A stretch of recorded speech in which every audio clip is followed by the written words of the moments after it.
म चाहिँ चटनी बनाउँदैछु है साथीहरू। यो टमाटर अनि लसुन यो हालेर म बनाउँदैछु। हजुरहरूलाई चाहिँ कसलाई कसलाई मनपर्छ प्लिज कमेन्ट गर्नु होला ल। म चाहिँ साथीहरू अब धनिया हाल्दैछु है। यो हरियो धनिया ठ्याक्क काटेर हाल्ने होइन।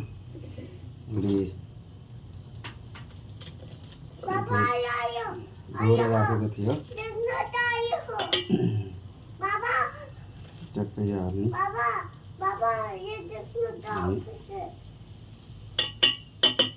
यो हालिसकेपछि ट्याक्क माथिबाट अब यो फ्राई गरेको हाल्ने। यो फ्राई गरेको टमाटर ट्याक्क हाल्ने साथीहरू है।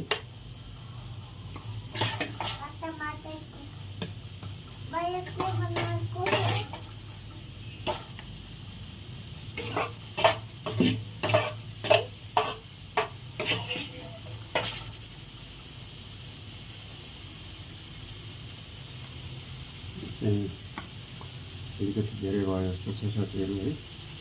ट्याक्क अलि धेरै भयो ट्याक्क खाली गर्ने।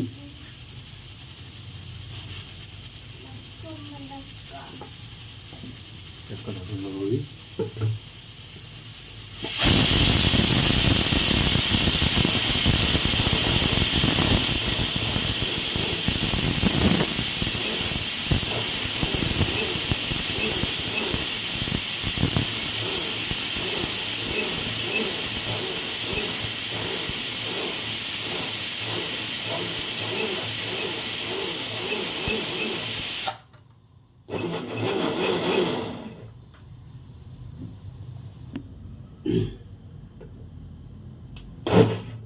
अब चाहिँ साथीहरू अचार बनाएर रेडी हुँदैछ है।